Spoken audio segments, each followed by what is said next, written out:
All right. Hey, look, at Go4CEO, we talk about leverage. And for many businesses, that means offshore teams and tech. But without the right systems, it creates more friction than freedom. Today's guest, Brian Sampson, fixes all that at every level. Hey, Brian, welcome to the Go4CEO channel. How are you? John, I'm pumped to be here. Thanks for the opportunity. Awesome, brother. Well, you got a cool homey setup. I always like to see the setup of people and, the relax side of things and the also the environment that they live in and they work flow out of. And it really creates all the competitive and cool creative juices. You've got your awesome podcast, the Nearshore Cafe podcast. So excited to have you on. Certainly intricate ways to be able to kind of plug these two different dynamics, tech and offshore talent. So I'm looking forward to the conversation. A lot of times we do start with obviously the background, where you came from, entrepreneurial family, or were you a corporate guy? Did you just get tired of life and wanted to do something totally different? Give us a little bit of that sense of kind of what that story looks like, and we'll go from there. Yeah, I think the most important thing for people listening is I did not come from an entrepreneurial family. Uh, Dad worked for the same company for 30 years. John, you and I have in common Chicago area, born and raised. Mom stayed at home. I've got two younger brothers, so wild house, uh, constant sports. When it was cold outside, we're in the concrete, unfinished basement playing street hockey. When it's warm outside, we're playing basketball, or wiffle ball in the backyard. Uh, just all the time, just wrestling, jumping off the furniture, crazy stuff like that. And what I knew was that corporate structure. So I went to SIU, Southern Illinois University, for school, and I had a big summer, and I always had a work ethic. I always knew if I wanted anything, just to get out there.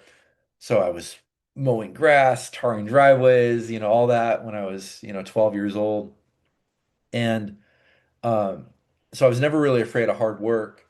And I remember one summer was really profound. I spent 40 hours a week as an accounting intern, and it wasn't like a cool E&Y or PwC where there's all these young people. It was a drab manufacturing company with gray cubicles everywhere. And I could just fast forward my life, 30 years of that. And then on top of those 40 hours in accounting, just about every night and weekend was spent in this restaurant. And you, as a Chicago guy, and Chicago listeners will know about Portillo's.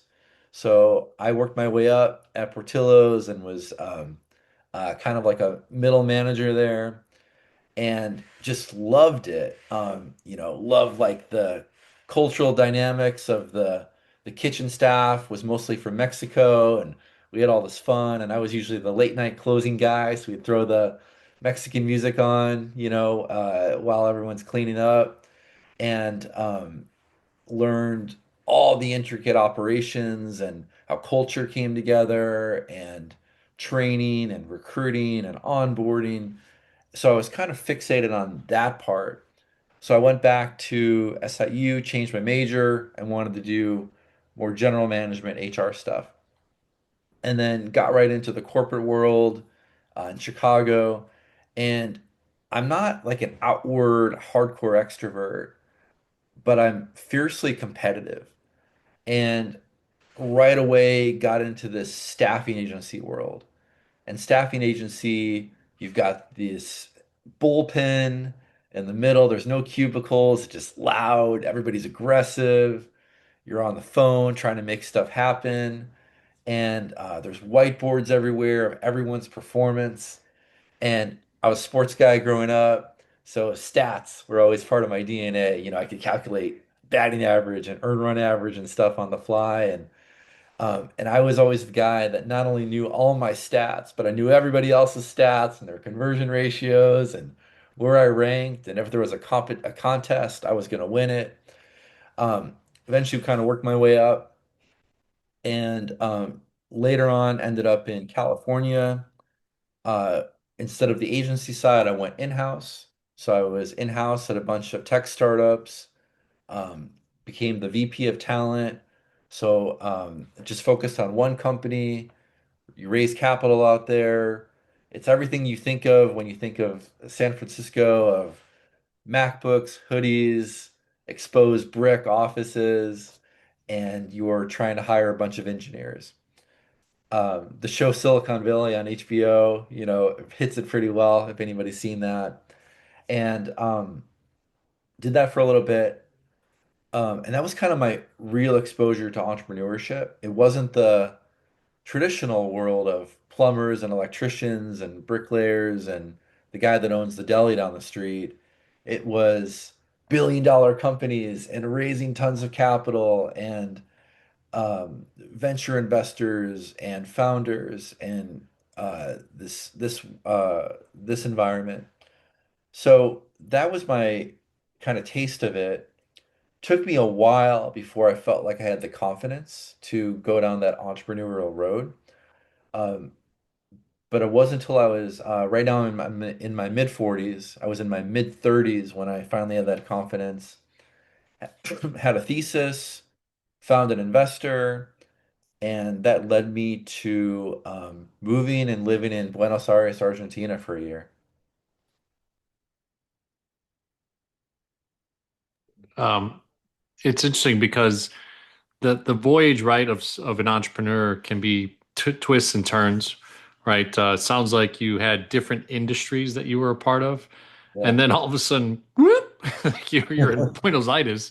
Yeah. Uh, so that's an interesting twist. So okay, you're out in Buenos Aires. I guess you're assimilating to the culture. You're assimilating to the new, the new way of doing things and stuff like that. So tell us, I guess, was that where some of the inklings of what plug duct tech, is about, or the offshoring stuff, or like where does the actual ideation stage start for you?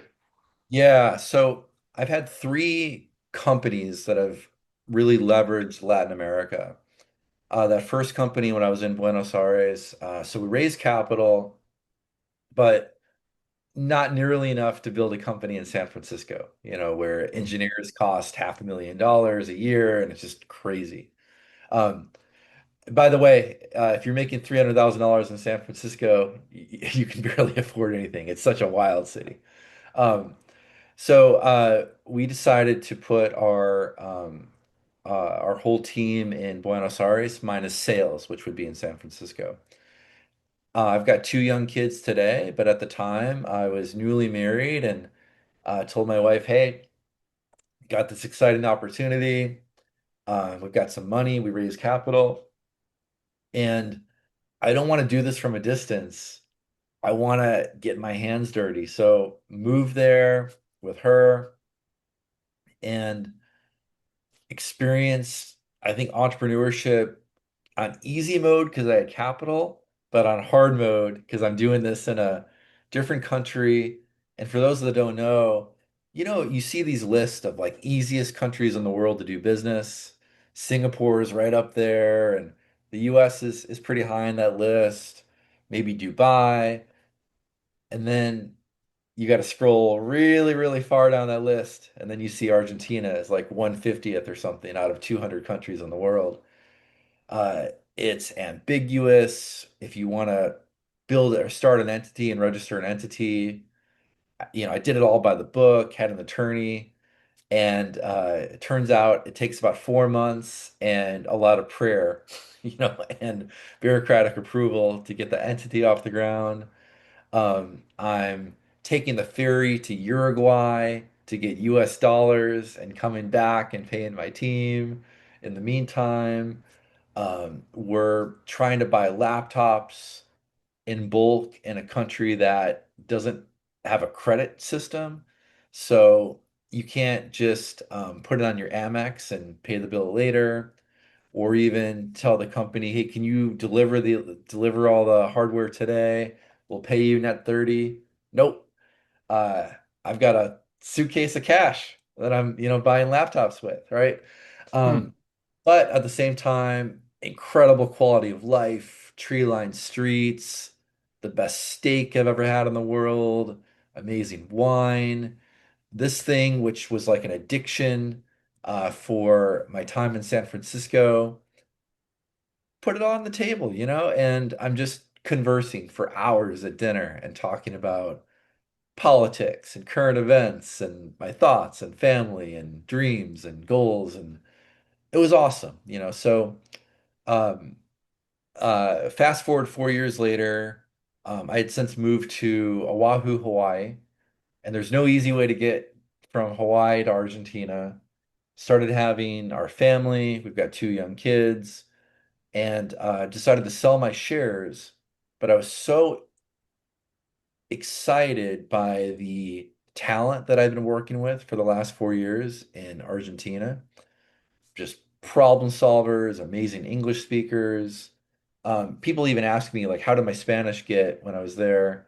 Honestly, I don't really only use it like restaurants and taxis because my team spoke such high quality English Mm. that was, English is the language of business there. So, decided to continue working with Latin America, started two other companies. One leased recruiters to venture funded tech companies that were on a hiring burst.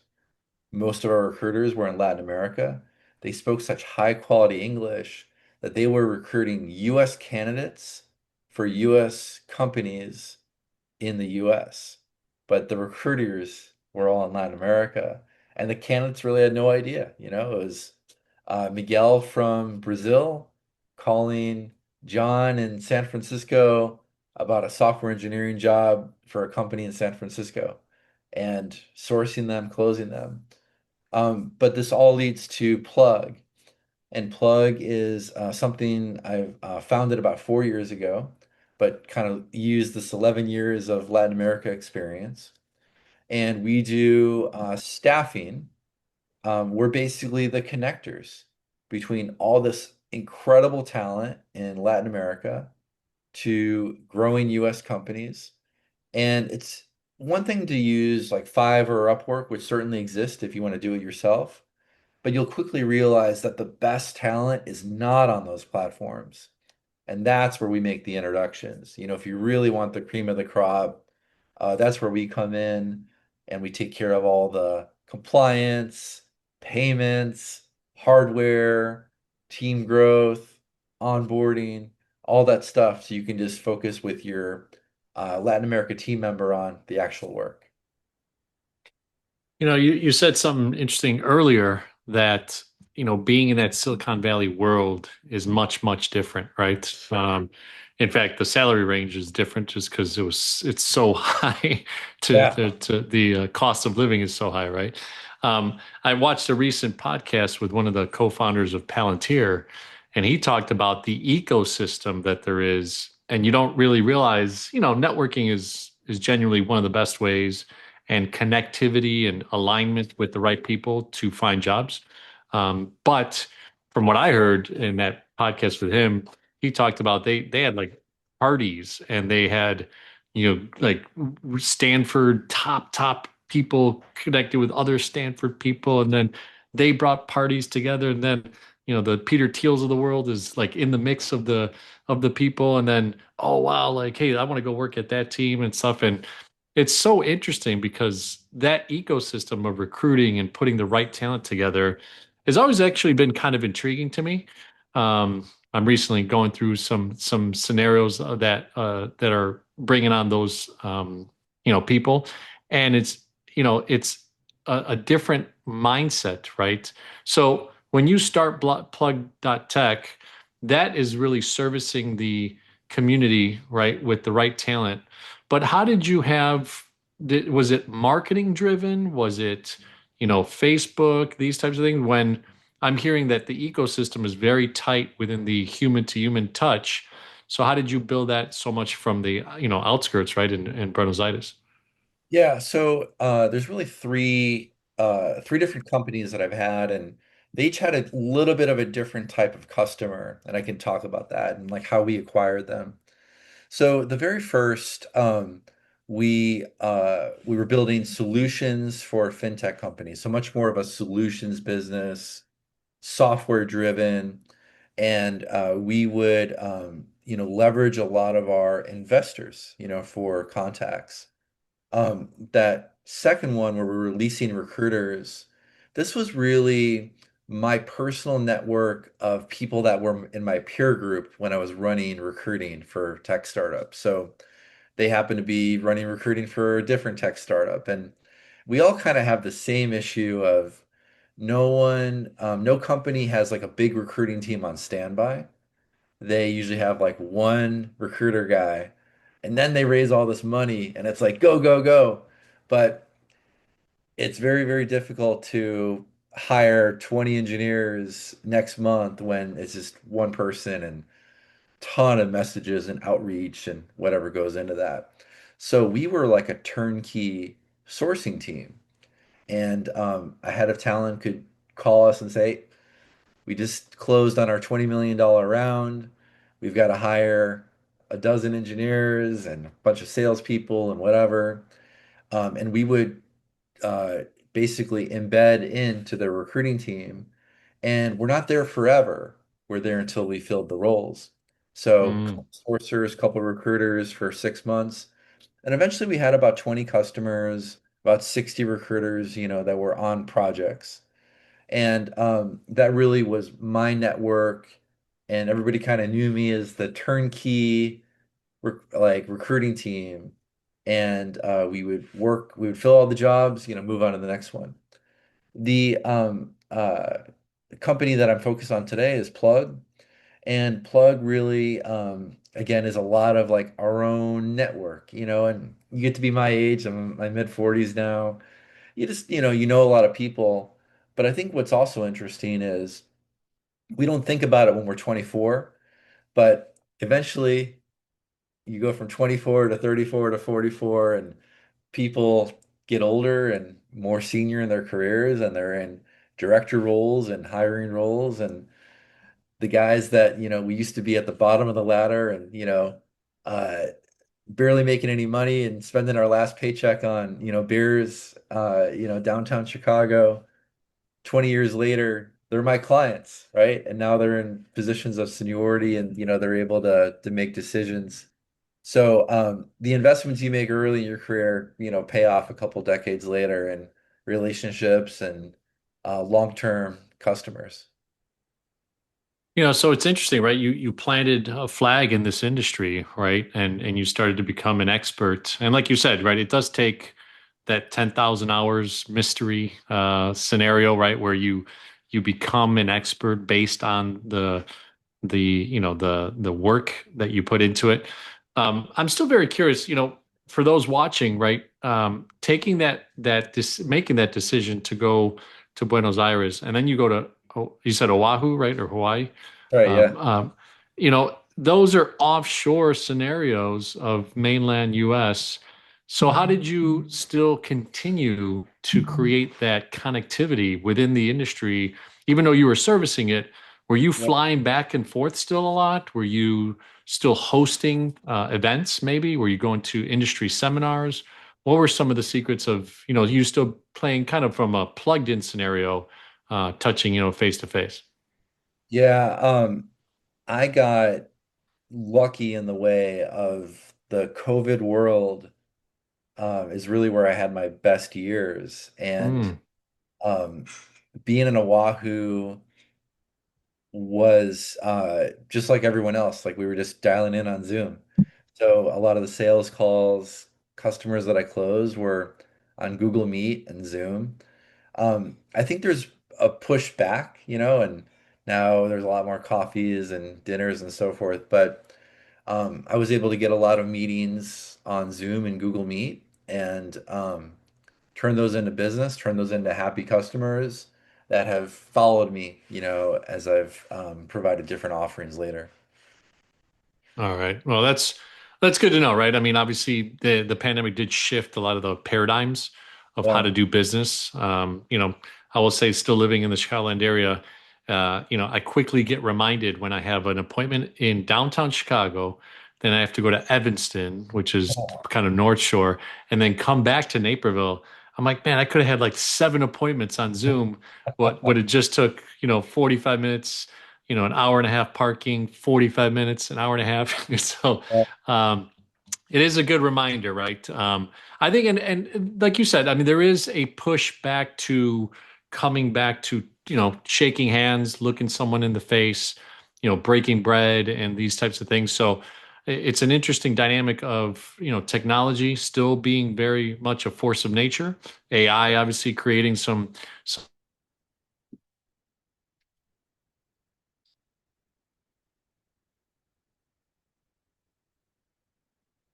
in a bottle. Where are you at right now? Where are you housing nowadays? Yeah, so lived in Hawaii now for the last 9 years. Occasional travel. So sometimes I'll go to San Francisco maybe to meet a customer. My business partner with Plug is based in Atlanta, but he also goes to Mexico a lot. So 2 months ago, I went to Monterrey, Mexico, and met up with him. And year before we had a team meeting in Mexico City. So it's actually been a little while since I've been to Argentina, as a lot more, I think, customer interest has kind of shifted to Mexico. But all these different leverage points, AI and uh, travel combined with Zoom, getting the right people on the bus, these are all points that you can either become a point of strength or a point of weakness, in your business. So, as you've grown internationally like this and had bases in different places, what's been, I guess, what would you say the biggest challenge was for you since you really kind of, you got expertise in this remote style? What's been the biggest challenge dealing either with American-based companies, or I'm assuming you also have local, maybe Hawaii, which is American, but also like Argentinian companies, or did you always stay completely avatar centric in Silicon Valley? Yeah, I think with Plug, we've been able to service customers all across the country, a lot of Midwest, mid-market, because everybody's looking for access to a bigger talent base. Everybody's looking for some sort of arbitrage, some sort of leverage in their business. So I think it's really kind of opened up. But yeah, when I very first started, you sell to who you know. And for me, Mhm. that was early stage tech startups in San Francisco. Now it's just much more broad because you realize that your solution can help a lot more people than this one specific avatar. Well, and you start very niche, right? It sounds like, but then you've expanded from there. And um, with operations and some of the streamlining and the talent that you've had on your teams, or that you've obviously outsourced to teams, what's been some of the technology that I think has changed the game for you? Yeah, I've been a really big adopter of Monday.com. Mhm. I was introduced to this probably in 2014 when I was still an employee, at a tech company. And I've just been all about it. In fact, I use it so much, I use it for my personal life. So, like, this sounds so nerdy or weird, but like when I'm adding like trying to communicate the weekly schedule to my wife with like, our son's got karate this day and our daughter has hula and I've got a dentist appointment. Like we use Monday.com, or we just took a trip and we had like all the itinerary, like loaded up in Monday.com and our kind of goals for the year. And it sounds so corny, but I use it for everything. That's kind of like my big dashboard. And then I also happen to own another company called Bandsaw AI. Mhm. And that's building a lot of workflows using things like N8N, which is like the Zapier, of the AI world, connecting APIs, bringing tools in, helping to build custom things. And so that originally started as a way to help me with all my different businesses. And I own 5 different companies. So that kind of brought everything together for me, and each one has a different use case. So I think the AI workflows and then software like Monday.com and Google Meet, Google Drive, really is without those, I'd be in trouble. Mhm. Yeah, no, it's great to have, some sort of tools to, I guess keep you in line focus, right? So with five different companies, are the verticals very complementary? Some people, the myth right now is, for the last 5, 6 years, especially online, hey, own seven streams of income. And then you blunder at all of them, right? For their average Joe. Obviously, you stayed very focused, built out Plug, and built out some of the ways that you've done this. You got a great podcast yourself. What has been the verticalization of it, right? Like, how are you plugging one client from Plug into the AI one into the other one? Is it kind of an ecosystem, maybe a flywheel of it? Or tell us a little bit about that. A little bit. I've heard the same things forever, like build all these different streams of income. I think the mistake people make is they jump right into, and I think you said it, like seven terrible streams of income, right? Um, I don't think you can just kind of fluke your way into it. You've got to concentrate on one, build that really, really well, and then diversify. Um, so take the capital of the winnings and then spread that across. Because I haven't done that before. So I've done this out of my own mistake of being so heavily concentrated, and then the industry kicks you in the face, and you're like, shoot, I should have planned better. So, now we've got rental properties, and I've got a cleaning business in Hawaii, a locksmith business in Hawaii, a recruiting company that's much different. We've got Plug, and then we've got this AI business. So they're all kind of separate. Bandsaw is probably the one that can help the most across the board. But even my cleaning company, we're leveraging an operations manager from Nicaragua, even though we're in Hawaii. The locksmith company is leveraging some AI workflows to be more efficient and make sure we're answering the phone. That's a big thing with home services. If you call and there's no answer, you move down the list. So, we're not missing those. So it's trying to, in some way, find ways we can work across the ecosystem.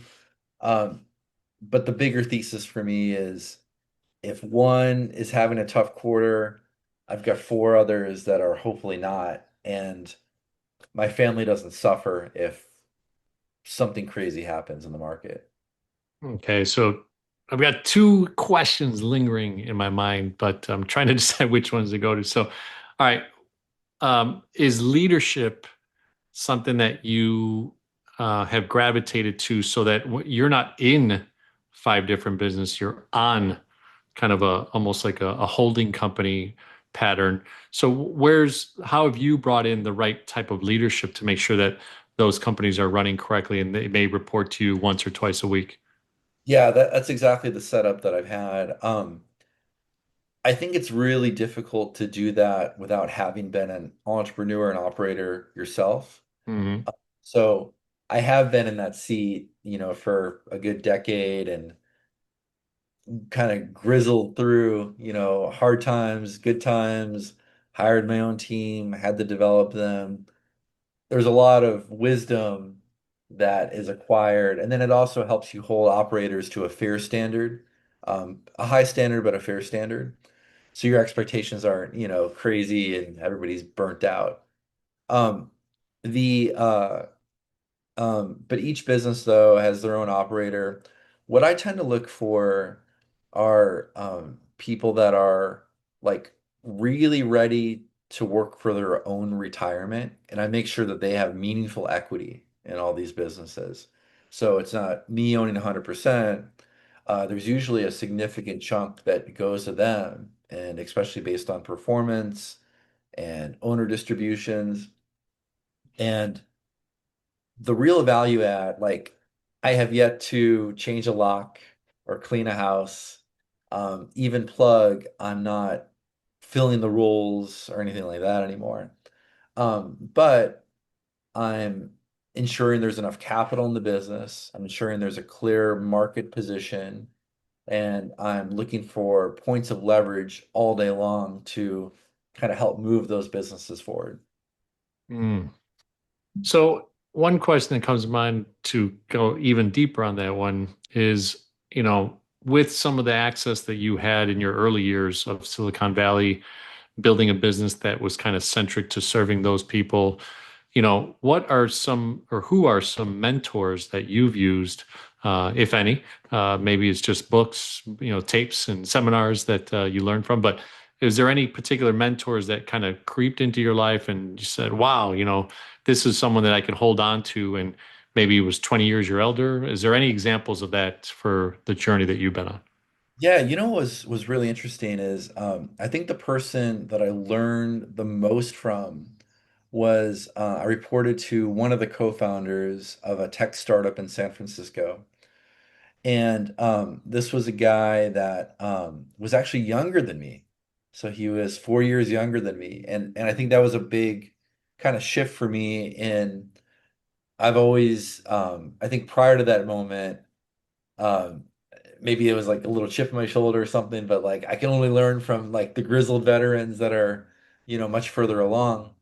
But this guy was brilliant. He was, former like MBB consultant, McKinsey, Bain, BCG, from that world. Went to a great university, like raw, pure horsepower processing, mentally.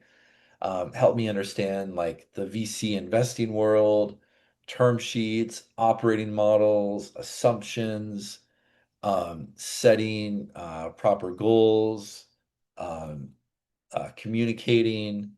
I mean, it was like masterclass all the time. And in my one-on-ones that I would have from with him every week, um, I would come prepared and I would have a list of like the 5 things that I wanted to update him on, a couple things I wanted his opinion on, and then like the last 30 minutes of those meetings was just like me learning way beyond my scope of role from all the things that I could learn from this person. And I just came, and I think he appreciated that I came prepared. I came with questions. I wasn't looking for him to drive the meeting. I was leading the meeting, but he was reciprocating with his knowledge. And again, I had to be open to somebody younger than me and somebody less experienced than me, but just had a different type of experience that I was really enthusiastic for. So some of it was finally me putting my ego aside, right? And being able to take that on. Yeah, and you said that so correctly, right? I think a lot of times it's our own ego that's kind of holding us back from being open. I could learn from my 14-year-old, right? Yeah. They're in this new world where they've gone through private school. I went to public school. They're learning faster. What at eighth grade, my oldest one is already probably light years ahead of where I was in eighth grade. And it's interesting to kind of see the world that they're living in, and especially with AI kicking in so hard and really being a deeper learning scenario. Certainly some traditional ways of learning, but yeah, I mean, believe me, it is a humbling experience, but it's also when you see the right talent and you figure out, oh, okay, there's at least a piece of nugget of knowledge that I could pick up. That's when you've converted ego into humility, which is a great experience as well. Um, so the businesses that you also have that are more service related, kind of local area, were they acquisitions or were they startups? Yeah, so these were acquisitions. I kind of shifted into what some might term micro private equity. Hmm. So, like you might hear of private equity and these big roll-ups.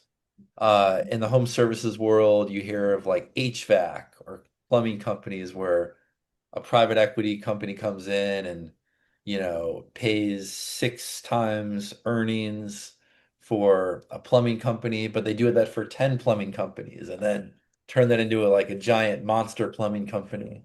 And there's all the efficiencies there. I'm not doing that. I'm using my own capital instead of the bank's money, and I'm buying pieces of existing companies. And that means they already have an operator in place. They already have a customer list already in place. What they probably didn't have was that much capital. You know, a lot of that world is like hand to mouth. And if you don't have enough capital, you can't, say in home services, go after like a property management company as a client because they're going to pay net 30 or worse. You probably don't have an organized payroll. You probably don't have clear market positioning or a strategy or banking relationships or anything like that. So that's kind of the value that I would add. You know, I would buy existing companies with an entrepreneur um, who was just kind of ready to build an asset, not just a job. And I've only done a couple of those deals because I've had to say no to a lot more, you know, where there's a lot of entrepreneurs out there, people that um, aren't like as serious as maybe they think they are. So I've been really lucky. You know, I've hit, I've been batting 1,000 so far with the small few deals that I've done. Nice, nice. And would you say that it's most effective to go in and really take a look at the ops side or the revenue generating side? What has been kind of your MO? You know, are Yeah. you look Yeah. So I think that's a good question. What I think for me, like the common gaps are um they don't have enough capital and they don't have the know-how to grow, but they have the entrepreneurial mindset, the work ethic, like they'll do whatever it takes. So that means like they're kind of lacking a little bit of the knowledge. So for example, they might not be able to take digital payments. Like we all know house cleaners that you've got to write a check for or like have exact cash on the table when they come. And Hawaii's loaded with companies like that. But man, isn't it way more convenient to have like a credit card on file, just like when you hail an Uber, um, or to be able to have a payroll system. So, you know, we want to hire another cleaner, boom, you know, just like that. And they get paid and there's a timesheet and customers get digital invoices. So they usually don't have any of that stuff. And that's okay. Like these are easy things to add on, and you do it once, you can do it 10 times, you know, across 10 different companies. Well, I think Go4CEO community, the learning lesson is there, right? Like he went from high tech, superior, fast talent acquisition, learning, going offshore, talent, moving and shaking. And then now locally buying a small business, right? That really had an interesting value in it and unplugging that value and releasing it, right? Is what you've been able to do to multiply that. And, a lot of times is, those business owners, right, with Go4CO, we're looking at doing some boardroom, like peer group type stuff, Yeah. and it's really interesting because community, acceptance, understanding to really kind of bounce ideas off of, and authority, right, to be able to have someone that kind of has known and played the game, or is in the game maybe 10 years older than you, Yeah. 5 years younger than you, bring in new ideas, and it creates this culture of being able to grow. So really cool stuff. So awesome, awesome. Well, look, as we end our podcast, we typically look at doing CEO, right? So client experience, and I know you've got multiple businesses, but maybe you could sum it up, kind of how you've culturally been able to bring each one of those platforms and businesses into a customer experience. E will be for engagement, and I'll explain that, and then O for operational excellence. So C for client experience. What does that look like from a value proposition standpoint in each one of your businesses? And what could people expect doing business with one of your companies? Yeah, I think it's really important to remember how white glove service is such a huge impact. And white glove doesn't even have to be crazy anymore. Sometimes we think of white glove, it's like the Ritz-Carlton, but so many service businesses have lost their way and they don't answer the phone, they're rude, they make it hard to even do business with them. So what I really think is important is you go through your own business experience as often as possible to make sure that it's working smoothly. Whether it's like as a secret shopper or your friend or something, but go through that own. And the other thing I'll say is often because of this whole thing on like working in your business versus on your business, that's directionally correct. But I think you have to earn the right to work on your business. And a lot of times people will want to leapfrog that and like almost, there's like day one, I start the business. Day two, I hire somebody to do the work. No, no, you haven't earned that right yet. Um, and customers want to know that the owner is involved. That's like a superpower that most people forget about. You don't have to do every piece of that work, but you need to be in that process somewhere, and the customer needs to know that you're in that process because they feel important.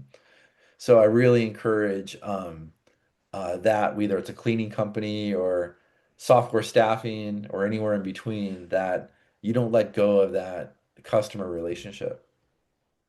It makes me think of there's a book called Unreasonable Hospitality, and it's in the culinary world. And the wife and the kids and I are really into Master Chef and these types of things, shows. But it's interesting when they go to an actual restaurant, a Wolfgang Puck, whoever, these people, yeah, may no longer be on, or I'm sorry, in, but they certainly are on in, right? Meaning they're showing their face. They're a part of that passion. You maybe show up at a Wolfgang Puck restaurant, and man, if he's there, it's like so cool, man. They're like, holy cow, hey, nice to meet you, and he didn't cook your dinner, his sous chef did, right? Or whatever. But it's that intriguing part in that similar fashion where, yeah, even in the smallest of service businesses or tech business or anything, when you could put a face to the name, and who founded it and those types of things. That's why I've always loved this podcast because it really brings a real person into the viewpoint, into the marketplace, and sharing what they do. So awesome, awesome. Well, thank you for that.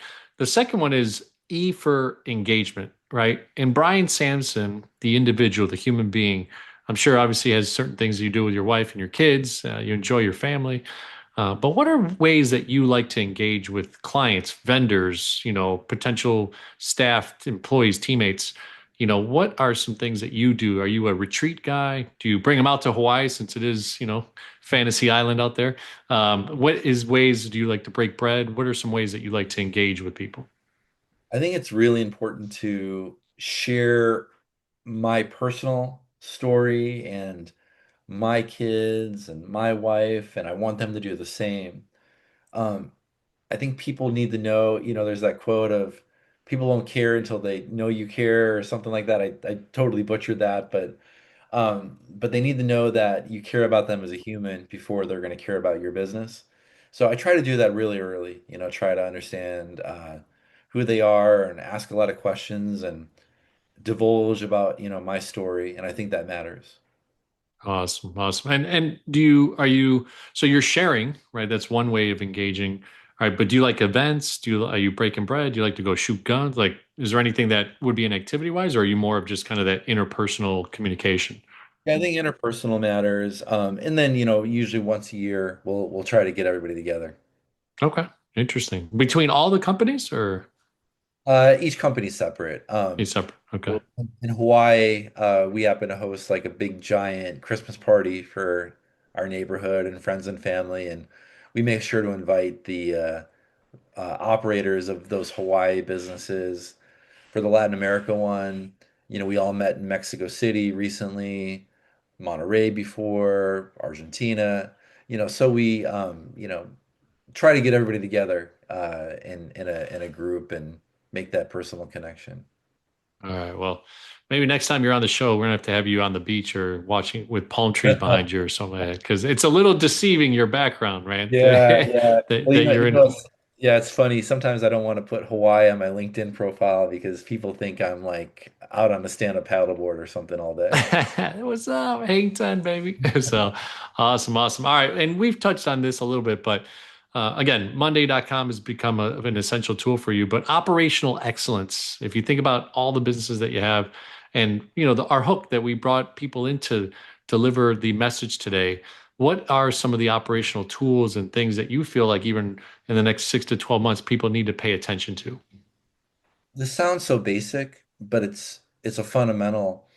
Um, when I was looking to invest in these small home services companies, and I don't think it's just isolated to this size, it's incredible how many business owners don't really know their own financials. They don't really know how much revenue they're making per week, how much profit, how much does it cost to deliver that service. Um, and it was just astounding to me. Because like I've been living in financial statements and QuickBooks online and all this stuff forever. So you got to know what you're making. And that happened with even like my cleaning and locksmith companies. They didn't really understand it until we put the infrastructure in place. And now we know it, on a weekly basis every week so we can course correct. And there's accurate financials. So I really encourage people, no matter what size business you have, to make sure you understand, am I making money? And everything else kind of drives behind it. Again, unbelievable how many businesses truly don't know if they're making or losing money and by how much. Yeah, no, it's I'm a commercial banker by trade, and I tend to work with 5 to 100 million is my space, kind of the emerging middle market. But in general, it is very true, and I think the relationships with a good banker, one that can show you the financials, can work with you, can sit side by side. Fractional CFOs have become a big thing, and maybe you don't need it at a couple 100,000 of business in a year. But when you get into the seven figures, multiple seven figures, it certainly becomes something that you need to make sure that you're lockstep of that 13-week forecasting. You understand kind of where the funds are, where the net 30s, net 45s are, and how to use a revolver, right, line of credit, or use cash on hand. And is that cash on hand making you some interest in a money market, and you could sweep it over when you need it for payroll, those types of things. So little edges that make you really a strong business and entity to move forward with. So awesome stuff. So Brian, it's been a pleasure to be on or to have you on. You have a podcast as well. Why don't we share a little bit about what you do with that, and who you bring content to? Yeah, I really appreciate that, John. It's called the Nearshore Cafe Podcast, and it's really a way for me to bring a spotlight to Latin America, a region of the world that I'm ultra passionate about. About half the guests, we've had 85 episodes. About half have been people in the States that share real stories of what it was like to hire people, build a team, and across different countries. Maybe it's Colombia, maybe it's Peru, maybe it's Brazil. And the other half are just really interesting, fascinating people in the region. Could be an investor, could be an entrepreneur, could be an operator, could be a software developer, and just like a day in the life of their shoes. And it's amazing how much similarities we all have. Oh yeah. I mean, no matter where you're on the world, you're still a human being, and the same struggles come with. And that, it's a nice reminder that you're not alone, right? You can be in Uruguay to Africa to all the way in Alaska, right? Similar things are going on, and it's really humbling, right? To think, and certainly different areas have different struggles with infrastructure or monetary strength and all type of things, but ultimately, I'm a big proponent of capitalism, and around the world, it's never failed. It's something that keeps the heart going to building something and having a purpose in life and the things that you're doing. So, Brian, let people know how to get a hold of you. What are out of the 5 companies that you have? What are some ways that they can, if they see this video, can interact with you and reach out to your businesses? Yeah, the two that I think would be probably most helpful to the audience, Plug Technologies, plugg.tech. We have conversations all day about companies that are interested in Latin America as a place for talent, and we make connections, advice all day long. And then there's bandsaw.ai, which if you're kind of curious about like all this AI stuff that's happening, but it's a little intimidating for people, and that's okay. It's a little paralyzing. Where do I start? What do I do? What are some real ways I can integrate AI to my business? That's what Bansal does all day. And I've got an AI expert that can walk you through a bunch of ideas. Awesome, brother. Well, thank you so much for coming on. Really appreciate the wisdom and the sharing the knowledge of how you've built this lifestyle, right? This way of being in the world after understanding that you were plugged into a really cool society, right? Step back out of it, became a world traveler and learned other cultures and things. And pretty cool that you're also investing in local businesses that make a difference in that local economy. So awesome stuff, brother. Well, thank you so much. Thank you. Appreciate it.